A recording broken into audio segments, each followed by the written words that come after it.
vamos ser um pouco otimistas agora, você ganhou a presidência. Tá.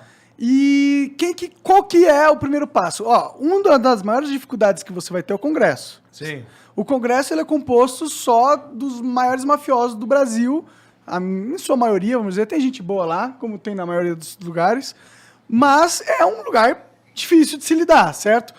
Para você aprovar as reformas que você provavelmente vai querer fazer como presidente, você vai precisar do Congresso. Claro. Né? Você pode falar que você vai compor uma onda e você vai passar muitas novas candidaturas nessa próxima eleição e eles vão te ajudar, ok? Mas isso parece utópico pra caralho. A verdade é que não vai conseguir a maioria do Congresso e ainda vai ter que lidar com os caras, né?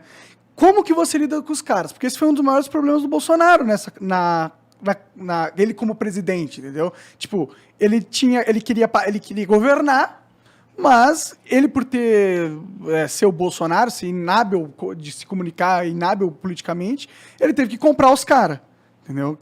Comprou com as verbas, qual que é o nome? Emendas emendas auxiliares. As emendas, como é que é? Não, auxiliares? Deve ser isso. Emendas, Orçamento secreto. Isso, orçamento exato. secreto. Que é bilhões e bilhões que ele usa pra meio que ganhar poder político ali Abraçou dentro. o Centrão. E aí, mas tipo, Aquilo que ele falava que não ia fazer, não vou chamar nunca o Centrão para governar. Hoje vai lá o chefe da Casa Civil, o ministro mais importante dele, que manda hoje até no Paulo Guedes, é do Centrão. Né? como que você faz isso, cara? Como que você governa e passa coisas no Congresso sem abrir a perna pra esses caras? Porque até agora foi uma missão impossível pra todo mundo que tentou. Não, eu vou te dizer o seguinte, Marco. Primeiro, não existe isso. O país está mal e o presidente é bom. Tá? O país está mal porque o presidente é ruim. Então tá na conta dele. Tá na conta do Bolsonaro. Moro, desculpa, deixa esse chato aqui um pouquinho. Puxa o microfone pra tu. Tá, perdão. Tá na conta do Bolsonaro. Tá na conta do Bolsonaro o desemprego, tá? A inflação, tá? A demora nas vacinas e essa atitude dele maluca de ser contra a vacina, de ser a favor da Covid, sei lá, não dá para entender isso. Tá na conta dele o desmantelamento da corrupção e tá na conta dele o Lula. O Lula só tá voltando porque esse governo é muito ruim. Tá? E as pessoas estão tão desesperadas porque não querem mais o Bolsonaro que estão pensando, pô, vou votar no Lula. Então, por isso que a gente tem que oferecer alternativa. Vou dizer, ele é culpado por tudo isso sozinho? Não. Agora, quando o país vai mal, quem que é o culpado? É a senhorinha que rala todo dia, trabalha, é o pai de família lá que pega o ônibus, vai trabalhar e a pessoa que está passando fome, o cara no sertão que está caçando lagarto, eles são culpados? Ou é o cara que está sentado na cadeira de presidente da República? Sim. O maior culpado é o cara que está sentado na cadeira de presidente da República. Que ele teve dificuldade com o Congresso? Teve. Que ele teve dificuldade com o Supremo? Teve. Que o Congresso e o Supremo também cometeram muitas decisões erradas? Pra mim, os três poderes estão capenga, velho. Agora, o país vai mal porque o presidente é ruim. E Mas não é uma só por questão causa pessoal. dele, né? Não é só por causa dele, né? Mas não... Tipo, eu entendo que Sim, ele mas é não um mau gestor da coisa toda, mas é que, como você falou, Não é sozinho. o Brasil também não é só a presidência, tem Sim, todos os... não é sozinho, mas assim, o que eu não consigo aceitar, às vezes é aquela noção assim, o país vai mal, mas o presidente é ótimo, porque não deixaram ele governar. Isso é conversa. Não, com certeza. Né? Ele Isso é não tinha conversa, que pôr por Aras exemplo. lá. Ele não tinha que pôr Aras lá. Ele não tinha que fazer um monte de coisa. Esse é um exemplo. Ele tinha que ter sido contra a vacina? Não. Ele tinha que ficar falando para as pessoas que a pandemia é uma gripezinha, que não tem perigo nenhum, que não precisa usar máscara, que a solução é todo mundo pegar a doença, e a gente tem aí 620 mil vítimas. Não estou dizendo que ele é culpado pelo vírus. Não é. O vírus é um fenômeno mundial. Agora, cá entre nós, quando você tem uma emergência dessa, você precisa ter um líder que diga as coisas certas. Sim. Só o fato de você ficar trocando o ministro da Saúde várias vezes dentro da pandemia já mostra que você não está sabendo o que você está fazendo, né? Pelo menos. E vamos colocar numa hipótese aqui. Se eu tendo ido para o governo, se ele tivesse apoiado os meus projetos de combate à corrupção, tá? Será que a gente não teria conseguido aprovar no Congresso? Prisão em segunda instância, ali no começo. Não. Olha, sim. se tivesse posto para votação, se tivesse tido o apoio do presidente da República, tinha aprovado. Em 2019, tinha. Não, ele poderia ter ajudado muita coisa. Poderia ter ajudado. Vou te colocar um exemplo aqui. Eu, como ministro, em fevereiro, eu apresentei lá o projeto de lei anticrime. Pô, que era um baita projeto. Né? Que era de combate à corrupção, mas era combate a crime organizado, combate à criminalidade violenta. É um projeto, você pode até criticar um ponto ou outro, tá? Não concordo com isso, tá, tudo bem, vai discutir no Congresso. Mas era um projeto que mudava, que melhorava muito o cenário. Tinha lá a prisão em segunda instância. Tinha lá a prisão do cara que foi condenado no júri por assassinato em primeira instância. Aí foi no Congresso. Aí o Congresso também não foi legal. Demoraram para votar. Votaram lá em novembro. Mexeram e pioraram. Tá? Naquilo que pioraram, foi para o presidente e o presidente podia vetar. O presidente podia vetar aquilo que fizeram para prejudicar o combate à corrupção. Eles restringiram lá a prisão de corrupto. Colocaram umas regras lá que torna praticamente impossível você prender, aquela prisão preventiva, alguém que cometeu crime de corrupção. Mexeram, a Câmara fez isso, foi errado que a Câmara fez isso. Restringiram lá essas colaborações, essas delações. Por quê? Porque não querem outra Lava Jato. Tá? E aí foi para o presidente da República. Eu tinha falado com o presidente da República, isso foi lá em dezembro. Presidente, tem que vetar boa parte das mudanças que fizeram na Câmara. E eu tinha costurado um acordo no Senado que se o presidente vetasse, tinha costurado um acordo, tá? E tem parlamentares aí que podem confirmar. Simone Tebet conhece isso, por exemplo, esse acordo. Falei lá com gente do PMDB também, na época o líder do governo, até o Fernando Bezerra, o Eduardo Braga, Simone Tebet, o Muda Senado, eles tinham me dito que confirmariam o veto do presidente. Aí eu falei, presidente, tem que vetar isso aqui, isso é importante, é no teu programa. O senhor foi eleito dizendo que ia combater a corrupção, que ia combater o crime violento. O projeto é esse. A gente estava fazendo isso. Mas a Câmara foi lá e alterou para pior. Alterou para pior isso. Presidente, pode deixar que eu vou vetar. O que você pedir, eu vou vetar. Entendi. Colocou para mim que o que viesse ia ser vetado. E eu costurei o acordo que o veto dele ia ser mantido. Eu viajei, tranquilo, era final de ano, fui tirar férias. Meu filho estava estudando, fazendo intercâmbio no Canadá. Fazia 6 meses que eu não via meu filho. Aí fui para o Canadá encontrar meu filho. A minha esposa e minha filha ficaram no Brasil. Estava muito cara a passagem. Né? Conclusão, não, então vai passar o Natal com ele. E o resto da família fica aqui. Separa a família no Natal, mas enfim, pô, é caro a passagem para o exterior. Pode crer. Né? Aí fui lá, encontrei ele estava lá em Toronto, uma cidade lá perto de Toronto. Aí fui ficar com ele, curti o meu tempo livre com ele, era Natal. No dia 23 de dezembro, a gente pegou um carro e foi para uma estação lá de esqui, que ele gosta de esquiar, é caro também, mas estava fazendo um esforço ali. Natal, pô. Para Natal, para ele poder esquiar. E de viagem, conversando com meu filho, daí me ligam lá do Planalto. O ministro lá que auxiliava o Bolsonaro, e me diz, olha, o negócio é o seguinte, o presidente vai vetar, vai acolher parte dos seus pedidos de veto, e outros não. E assim, ele concordou em vetar aquilo que era menos importante. Entendi. Aquilo que era mais importante, que ele precisava vetar, por exemplo, diminuir a possibilidade de prisão de corrupto, ele não vetou, e podia ter vetado. Tinha tal que criaram lá o tal do juiz de garantia, que é um negócio que dificulta. O Brasil não está preparado para isso. Ele podia vetar, ele não vetou. E aí ele me liga, eu paro o carro, tento ligar para ele várias vezes, ele não me atende.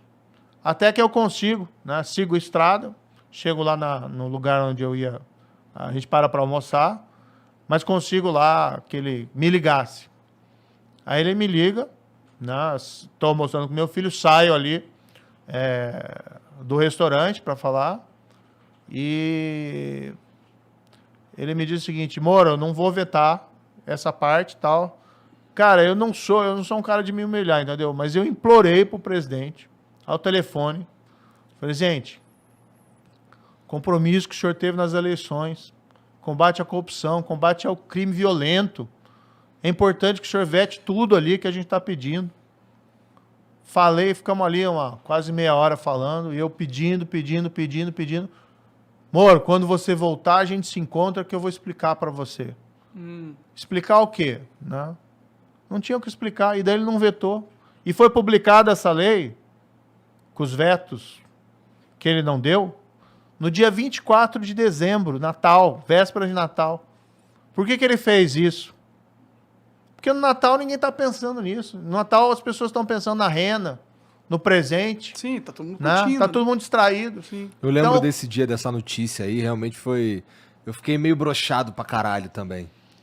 Cara, eu fiquei indignado. Eu tava lá, aquele foi o momento assim que caiu toda a ilusão que eu tinha, né? Que eu tinha tido o negócio do COAF, tinha tido lá as declarações dele que queria interferir na Polícia Federal, tinha tido lá a nomeação de sabe Deus quem lá, que nem era a melhor pessoa para procurador-geral, que era um cara que falava mal da Lava Jato. Né? Foi a primeira Aras, vez né? que foi nomeado um cara que não tava na lista lá. Na dos- lista tríplice. Né? E um cara que falava mal da Lava Jato. Aí o cara é eleito, dizendo que suporta a Lava Jato, e ele nomeia um cara que fala mal da Lava Jato. Né? Aí, assim, aquele momento...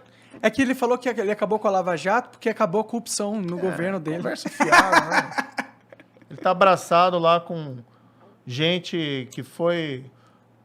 Não é nada pessoal, entendeu? Mas hoje, por exemplo, um dos caras que manda no governo é o Valdemar da Costa Neto, que é o cara que foi condenado por suborno no Mensalão, que era o cara que estava com o Lula. Então ele pegou os caras que estavam com o Lula e tá tudo com ele hoje. Sim. Né? E o cara vem falar que é contra a corrupção. Então, mas daí ele não vetou, né? Eu penso, porra, que presente de Natal que o cara Te deu. me deu, né? Que estragou a minha viagem com meu filho e tal, mas aí Tu não, ficou chateadaço mesmo? vou curtir o meu filho Ah, e que tal, bom, que bom, esqueça, né? que bom, Vamos que bom. bola pra frente. Aí eu até tenho um Twitter meu, né? Um tweet, desculpe.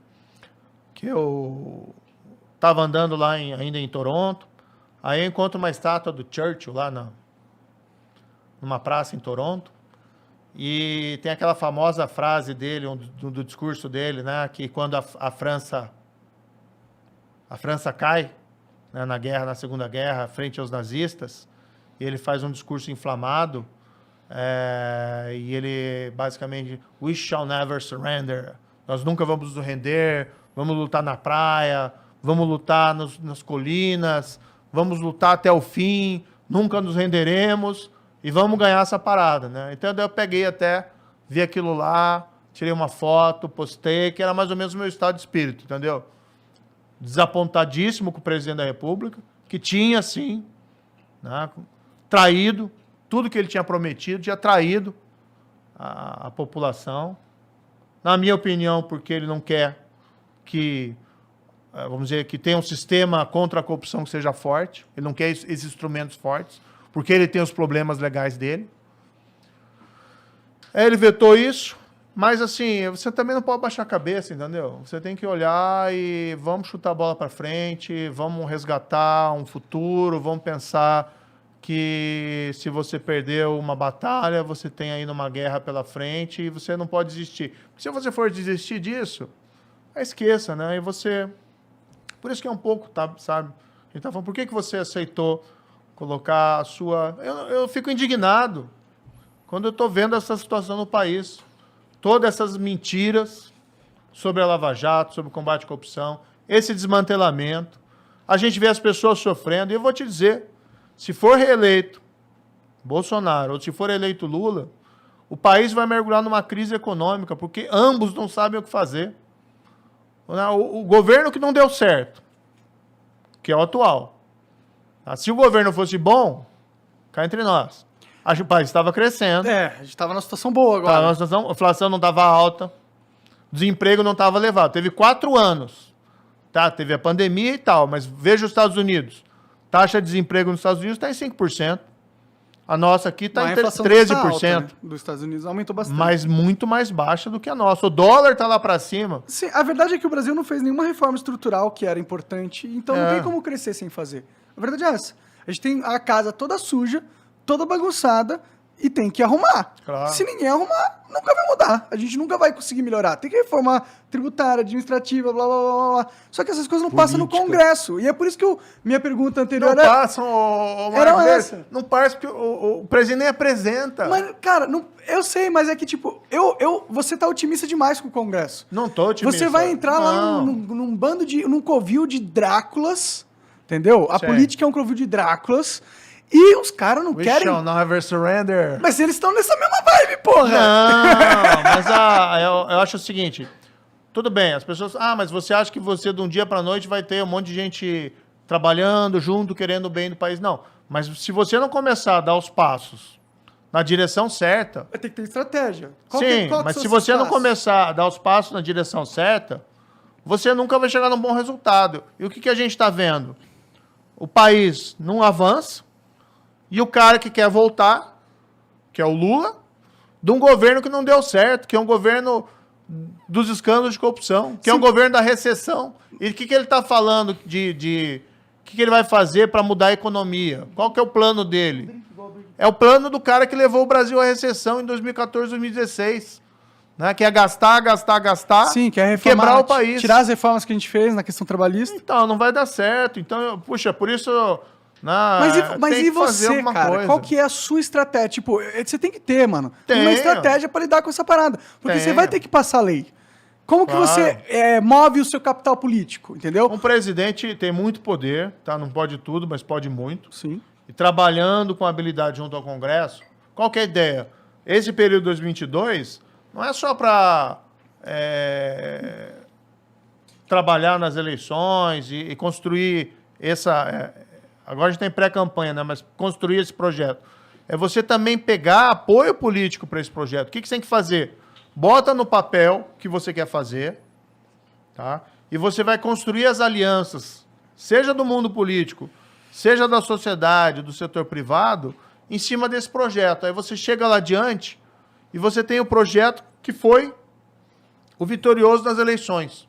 Você tem um mandato para isso. Olha, eu fui eleito com isso. Então, reforma tributária. Tem que fazer. Se você não fizer, o Brasil não cresce. Ah, não tô nem aí. Mas se você me der uma emenda multimilionária, eu voto com você, Moro. E aí?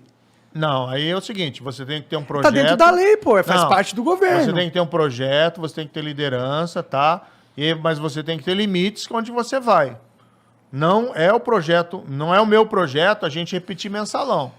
Se for para governar assim, eu não quero. Só que eles agora institucionalizaram o Não, mensalão. se for orçamento secreto, também é um negócio que eu não quero. Mas eu é acho que tu a tinha gente que tem jogar. que ter princípio, gente. Vamos dizer que se tu for presidente, eu acho que tu tinha que jogar com a opinião pública o tempo inteiro, cara. No sentido tem que trabalhar. No sentido de, porra, olha só. Família, olha só, tô tentando fazer esse negócio aqui, ó, pro Brasil andar. E esses caras aqui não querem, mas olha só, eu tô tentando isso aqui, ó. Como Acho que- presidente, você tem que fazer isso mesmo. Acho que se tu joga com a opinião pública e Sim, o teu não, bagulho é tem legal, apoio, tem apoio. faz todo veja, sentido. algo que eu me comprometi. Tá? Acabar com a reeleição para presidente da República. Não seria deu incrível. certo. Não, vai ser feito. Eu me comprometi, pode escrever na pedra. Tá? E se tu não conseguir, tu faz o quê? Vou te dizer, se eu te Tu, mandar... tu vai lá e concorre à reeleição? Não, veja só. Se o presidente da República, no começo do mandato, encaminha um projeto acabando com a reeleição para presidente da República, inclusive para ele, o Congresso aprova na hora. Será? Totalmente. O Congresso, os caras não querem você de novo lá depois. Vai ser muito fácil, porque você está abrindo mão do poder. Mas você você teria tá que abrindo. fazer isso pra eles também, né? Eles vão aprovar. Outra coisa que eu vou colocar para vocês. Fim do foro privilegiado. Seria ótimo. Acho incrível Tá? também. Também. Se o presidente da República apresentar no Congresso, Mas tem umas ressalvas aí no fim Não, do foro sem privilegiado. ressalva. Pra todo mundo. para todo mundo, se ele der... Por isso que, assim, as pessoas precisam ter fé que tem gente que faz a coisa certa. Precisam de exemplo. Presidência e tal, etc. Tudo bem. Projeto, precisa voltar ao crescimento econômico. emprego, precisa dialogar, mas as pessoas também precisam de exemplo, precisam começar a acreditar em alguma coisa. Então, você apresenta lá um projeto, emenda constitucional, acaba que for privilegiado para todo mundo, inclusive para o presidente da República. Tá? Se você mandar, acaba para todo mundo, mas não o presidente da República, aí não dá, Sim, porque você perde o terreno moral. claro. Agora, se você apresenta, acabando para todo mundo, inclusive para você, o Congresso não vai aprovar, eu acho que é aprova. Eu Será? acho que se você joga Aprova. pra opinião pública, aí eu acho que aprova. Não, você Eu acho que trabalha tem com mais os dois. chance, É. mas mesmo assim vai ser muito difícil. O Congresso, ele aprovou, ele tirou que o Bolsonaro tinha vetado o fundo de 5,7 bilhões de reais, o fundo eleitoral, né? E aí eles derrubaram o veto do presidente para aumentar o dinheiro que eles ganham para 5,7 milhões de reais. Entendeu? Ah, mas Ele esse não é o- veto cai entre nós, foi veto de mentirinha, né? Não, tudo Eu bem, eu veto concordo, aqui, eu eu veto concordo. aqui, Mas eu sei que vocês vão... você eu responde tô lá. ligado, eu tô Então ligado. deixa eu jogar aqui pra nossa plateia. Tô ligado. Eu pra sei que é dizer isso. eu sou o cara... Isso que me enoja nessa Mas o porra ponto não é toda. nem esse. O ponto é, o Congresso não tem o menor pudor. Pega mal pra nossa sociedade saber que o Congresso votou pra aumentar o próprio dinheiro que os políticos vão ganhar pra 5,7 bilhões. Pega mal pra caralho. Todo mundo ficou sabendo. Eles não estão nem aí. Eles passaram essa porra e foda-se. Pau no nosso cu e Por isso que foda-se. você precisa começar a ter exemplos bons e começar a ir na direção certa. Vai mudar do dia pra noite? Não. Mas se você não começar, se a gente começar a partir do pressuposto, e eu vejo muita entrevista, assim, né, de jornalista, tal, etc., as pessoas às vezes me perguntam, mas como é que você vai governar sem corrupção, sem suborno, sem, né, ter esses esquemas? Como é que você vai fazer? Olha, se a gente não puder acreditar que o Brasil pode ter um governante honesto, que a gente pode ter alguém fazendo coisa certa, aí a gente tem que realmente pegar o avião e ir embora. Entendeu? Aí é desistir do país. Muita gente faz isso. Mas não é o caminho. Eu né? concordo não que é não o seja o caminho. caminho. Eu também concordo. Não é o caminho. Então a gente Mas é que eu sou precisa- muito descrente nessa parada tal. Eu sei que você tá sendo otimista porque é o seu papel, entendeu? Você não pode chegar lá e falar, não vou conseguir. Não, Monark, veja assim, quando a gente começou a Lava Jato lá, ninguém acreditava. Alguém acreditava que um dia o dono da maior empreiteira do Brasil ia ser preso, cumprir pena. E cumpriu. Fez lá um acordo, mas ficou lá 2 anos, 3 anos preso. Acho que foi 2 anos e 8 meses, sei lá. Mas ficou. Antes esses caras não ficavam um dia, não ficavam 1 hora, não ficavam 10 minutos presos. Porque sequer investigava, sequer julgava, sequer prendia. E você vai mudando, né? Os Estados Unidos era um país extremamente corrupto no começo do século XX. Né? Era a era dos barões lá da corrupção. E mudou. A Dinamarca sempre foi a Dinamarca? Não foi. Mas mudou por causa de um processo social também, né? A gente precisa de educação, a gente precisa de tudo isso aí, né? E foi Precisa, na demorado. verdade, é um processo complexo. Liderança, sociedade, projeto. Ou seja, você precisa de tudo. Né? Ninguém muda o país sozinho. A Lava Jato. Milhões de pessoas foram às ruas protestar contra a corrupção. Então não foi só lá o juiz, o procurador, o policial. Tem todo um contexto Tem favorável, todo um né? contexto.